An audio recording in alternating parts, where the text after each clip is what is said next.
Hey, welcome! Today we're going to talk about a really powerful idea from game theory that honestly is kind of secretly running our world. From massive things like global arms races, all the way down to why the two gas stations on your corner have almost the same price. It's called the Nash Equilibrium, and I promise you, once you get what it is, you're going to start seeing it absolutely everywhere. Okay, so to get this, let's just dive right in with a classic thought experiment that puts you in the hot seat. Imagine this. You and your partner in crime just got caught. The police are smart. They've put you in separate interrogation rooms. They come to you, they offer you a deal, and you have to make a choice that could change everything. And you have no idea what your partner is about to do. So what's it going to be? So here are the rules of this little game. It's pretty simple.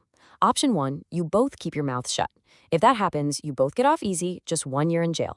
Option 2, you confess or think, and your partner stays quiet. Well, in that case, you walk away a free person, and they get stuck with a long 4-year sentence. But here's the catch. If you both think on each other, you both end up with a pretty serious 3-year sentence. And the most important rule of all, you can't talk to each other. No texting, no secret signals. You're completely on your own. Okay, this grid here is what we call a payoff matrix. It just lays out every possible outcome. The numbers here aren't years, they're more like preference points. 3 is the best possible outcome for you, and 0 is the absolute worst. So let's think this through from your perspective. Let's say your partner stays quiet. What's your best move?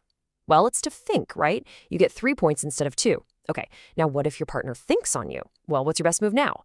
It's still to think. You get 1 point instead of 0. It's kind of weird, isn't it? It seems like no matter what your partner does, your best move is always to betray them. So this strange results where doing what's best for you individually leads to a result that's worse for both of you. That's not just some philosophical puzzle. It actually has a formal name and a solution, an idea that came from the mind of the brilliant mathematician John Nash. You might know him from the movie A Beautiful Mind. This idea was so revolutionary, he actually won a Nobel Prize for it. So what in the world is a Nash equilibrium? The easiest way to think about it is as the no regrets point in any game. It's an outcome where, after everything has happened, no single player looks back and says, man, if I knew that's what they were going to do, I wish I'd done something different. It's a point of stability because no one, on their own, has a reason to change what they did. This quote just nails the idea. I mean, think about something as simple as driving. In most of the world, we agree to drive on the right side of the road. Why? Is it inherently better than the left side? Not really. But once everyone agrees to it, it becomes a stable social norm. No single person has any incentive to wake up tomorrow and say, you know what, I'm going to try driving on the left today. That would be a terrible idea for you. That stability, that unspoken agreement, that's a Nash equilibrium in action every single day. Okay, so let's go back to our jail cells. If we both end up confessing, is that a Nash equilibrium? Let's check. Do I have any regrets? Well, knowing my partner finked on me, staying quiet would have been even worse for me. So, nope, no regrets. And they feel the exact same way. So isn't that fascinating? Even though the best outcome for the two of us would be to cooperate and stay quiet, the only stable point, the only Nash equilibrium, is for both of us to betray each other. But here's the good news. Not every situation in life is a trap like the prisoner's dilemma. The world is filled with all sorts of different strategic interactions, or games. So let's look at a couple of different scenarios, starting with one where it's all about trust. This one is called the Stag Hunt.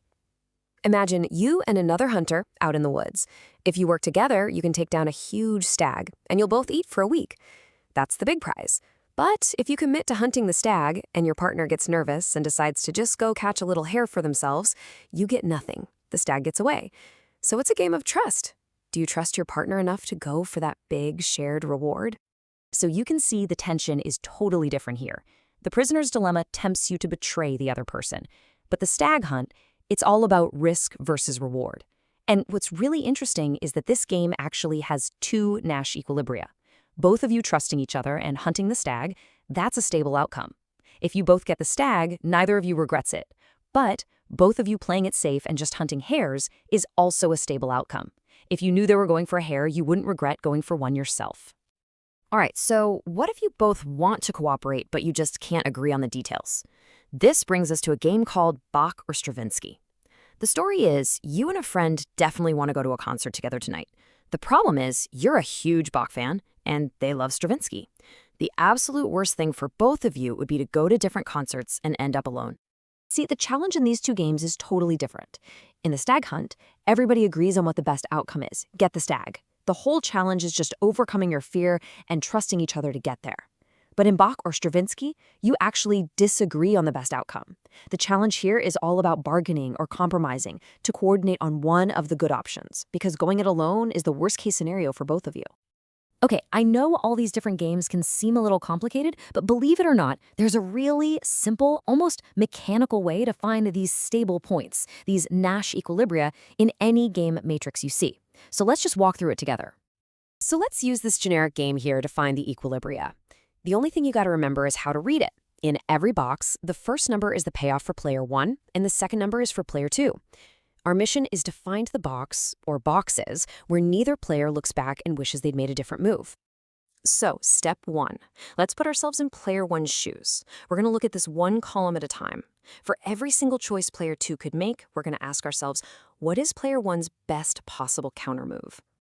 Let's just trace it out. If player 2 chooses the first column L, what's player 1's best move? Well, they can get a payoff of 2 by choosing row M. That's better than 1 or 0. So we'll put a little star next to that too. Now, what if player 2 chooses column C? Player 1's best move is T for a payoff of 2. Let's star that. And if player 2 picks R, player 1 gets a 1 for either T or B, so we'll star them both. Simple as that. All right, step 2, we just flip the script. Now we're going to look at it from player 2's perspective. This time we go row by row. For every move player 1 could make, what's player 2's smartest choice? And there they are. You see it? Any box where both numbers have a star next to them is a Nash equilibrium. So let's look at the box ML. Given that player 2 chose L, is player 1 happy they chose M? Yep. And given that player 1 chose M, is player 2 happy they chose L? Yep. Neither one has any regrets. That's a stable outcome. So for this game, we found two stable points, ML and BR. So why on earth did we just spend the last few minutes staring at a grid of numbers and stars? Well, here's the cool part. Because once you understand this basic framework, you will genuinely start to see these strategic games playing out all around you every single day. I mean, they're everywhere. A Cold War arms race? That's just a giant, high-stakes prisoner's dilemma. Both countries would be better off not building missiles, but the individual incentive is always to build just one more. Companies choosing a tech standard like the old Beta versus VHS fight, that's a coordination game, just like the Stag Hunt. Everyone wins if we all just pick one. These dynamics shape our world, often locking us into outcomes that aren't necessarily the best for anyone. And that really brings the question back to you, because this isn't just some abstract theory for economists and political scientists. It's a lens for looking at your own life. So take a second and think about it. In your career, in your relationships, even in your small daily choices, what kind of game are you playing? And maybe more importantly, are you happy with the equilibrium you're in?